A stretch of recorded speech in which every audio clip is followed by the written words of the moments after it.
This episode was sponsored by BetterHelp Online Therapy. Big thanks to Hasu Joe, licensed therapist and head of clinical operations at BetterHelp. Hasu Joe is not my actual therapist, and we are not in a therapist-client relationship. Also, just because you might hear something on the show that sounds similar to what you're experiencing, beware of self-diagnosis. You'll want to find a qualified professional to assess and explore diagnosis if that's important to you. When you understand why something happened, something that could be horrific or it could be little traumas. You know, there's big T, little t traumas. There could be massive abuse or, a death or a massive breakup or breakdown, or it could be someone just saying mean things to you continuously throughout your life, or you feeling neglected or you feeling abandoned, even when you had a family that was at home all the time.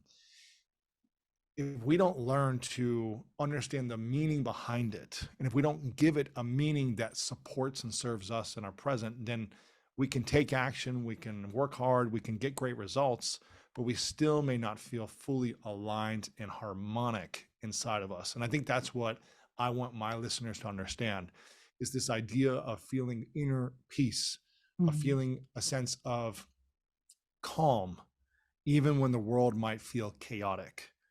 And I'm not saying that if you do react from time to time, there's nothing wrong with that, because maybe you do need to protect yourself from a fight or flight moment. And maybe you do need to run away or create a quick boundary with someone.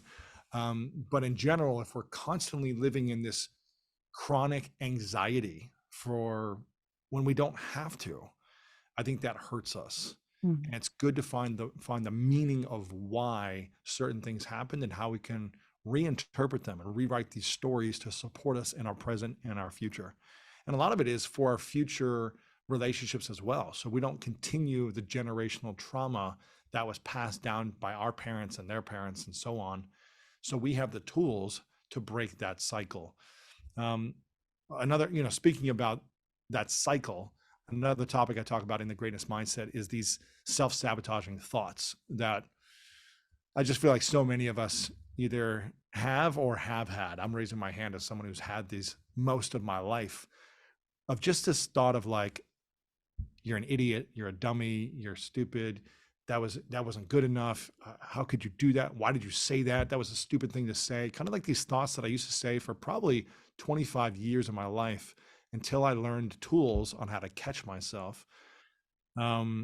I feel like a lot of people resonate with that by saying nasty things to themselves. And Hasu, if we recorded the thoughts in our mind and played them on a loudspeaker to the world, for most people, they'd probably put them in a mental hospital if they heard the thoughts they said about themselves. I know I would have gone to a mental hospital for most of my life until I shifted it.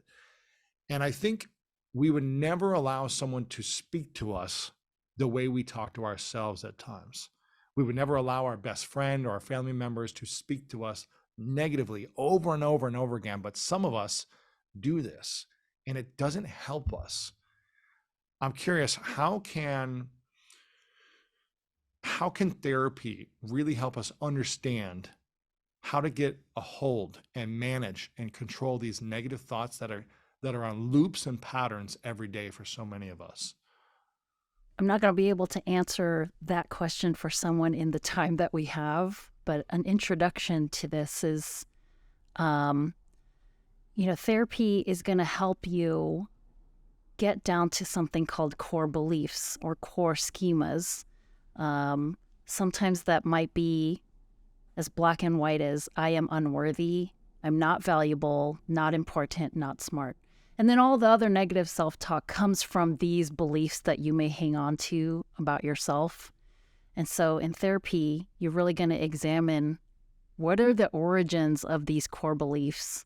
And you may start learning of ways to challenge these beliefs with evidence from your life. There's little quick techniques that you'll learn from your therapist about how to stop your own thinking, how to identify when you're having an automatic thought or an automatic response to a trigger in your life. And I just thought of something. You said the way that we talk to ourselves, we would not allow another person, especially that's close to us, to talk to us that way. we also would not speak that way to somebody that we care about. The ways that we speak to ourselves in this negative fashion, like sometimes I have clients flip it around and like ask them, so is that something that you would say to so and so? Or, I have them think of Or your somebody, child. right, or have them think of somebody that's loving and supportive in their life and ask them earnestly, would that person ever say those things to you? Does that person think those things about you? So if the people that you care about deeply and most in your life would never say or think those things, where does it come with for you, or where does it come from for you? And that's something that you explore very deeply in therapy, which can be really painful because it means you're confronting a lot of stuff that you've been pushing away. You're coming head on with a lot of stuff that you may have denied in order to protect your feelings, and the ways that you are. So, you know, self-saboteur, where does it come from? It comes from a lot of things that happen to us as children. Any negative event, of course, it makes sense that we pay attention to pain because we want to be able to address that stuff and bring healing.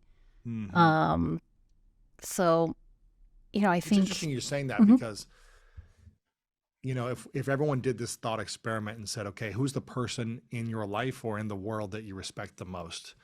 I don't know. I'm just, is there, a grandparent or your parents or, some athlete or a president of, something that you really was like, I respect this person. If I met them in person, I would only say kind and generous things to them. I wouldn't say these negative things that I say to myself. Is this a matter of that we lack respect of self? And that's why we're willing to say these hurtful things to ourselves over and over again because we have no respect for ourselves? Or why do you think we allow this abuse to happen Mm. to ourselves over and over and over? There's other people that might have abused us in our past, but we're the abusers of today if we keep saying these nasty things. Is it because we lack respect, or is it because we haven't healed and create a wholeness inside of ourselves to speak more kindly? I think for some people, it can certainly come from a lack of self-respect. I think for a lot of people, it also comes from that core belief that I deserve this. I deserve bad stuff to happen to me because I'm a bad person. So that's where we're talking about shame. Shame is generally self inflicted, it can be certainly added onto by different people. But shame is the sense that I did this bad thing and I feel bad and I did it because I'm bad. Mm. um, Guilt is a little bit different. For guilt, it's like, I feel bad about doing this thing because now somebody else feels bad, like it wasn't whatever. But folks that are experiencing guilt without shame, they're not also adopting the idea that they did this bad thing or this bad thing happened to them because they are a bad person. So I think a lot of times we're allowing ourselves to continue this negative self-talk because somewhere deep inside, we think we deserve it. And that can come from a lot of stuff, especially childhood. Little, tiny little kids, they're experiencing everything every day for the first time. They are shaping their worldview. And if they have a childhood full of emotional neglect, overt physical or emotional abuse, it only makes sense for them to try to make sense of that. Bad stuff is happening. It must be because I'm bad. There's no other explanation. This person, my mom, is supposed to love me more than anybody. And if she's doing this terrible thing, it's probably because I'm bad. There's no other way to make sense of that. And to a 5-year-old, that does make sense. To that 5-year-old turned into a 50-year-old that hasn't resolved all this stuff, they're still walking around out there thinking that they deserve every bad thing that's ever happened. And every bad thing that they do, it's because they're a bad person. So how do we, I mean, obviously, obviously, uh, online therapy and BetterHelp supports you in realizing that you are not a bad person Uh-huh. or getting to a place of creating amends if you've done things that you're not proud of, or if you are feeling guilty or shameful of things, allowing yourself to forgive yourself and create peace and harmony. And it doesn't happen always in a moment. Okay, I forgive myself for these things, or treating myself this way, or treating others this way. It's a process. Mm-hmm. Healing is a journey. Creating this peace takes time, but over time, you should create this alignment and congruence where your core beliefs of, okay, maybe I did things I'm not proud of, but it doesn't mean I'm bad at my Mm-hmm. core.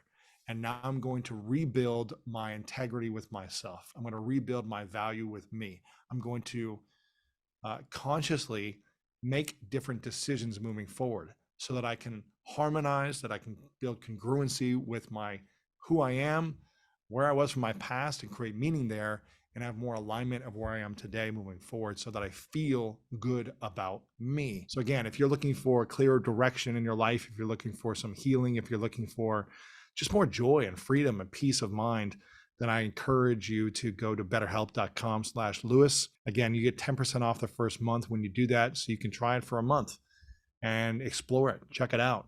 You can find a therapist and you can switch, I believe, at any time. So if you're feeling like, maybe this isn't working for me, let me try someone different, you can do that as well over at BetterHelp. They've got, again, online support. So if you have any questions, you can ask them questions right on the website. Again, betterhelp.com/Lewis. Again, I've been a big fan and proponent of therapy for myself. I do it every 2 weeks for the last year and a half, and it has helped me in my business grow. It's helped me in my personal relationships grow. It's helped me in my managing my team better, and just managing conflict in general in my life, and having more peace on a daily basis. So I cannot recommend therapy and BetterHelp enough.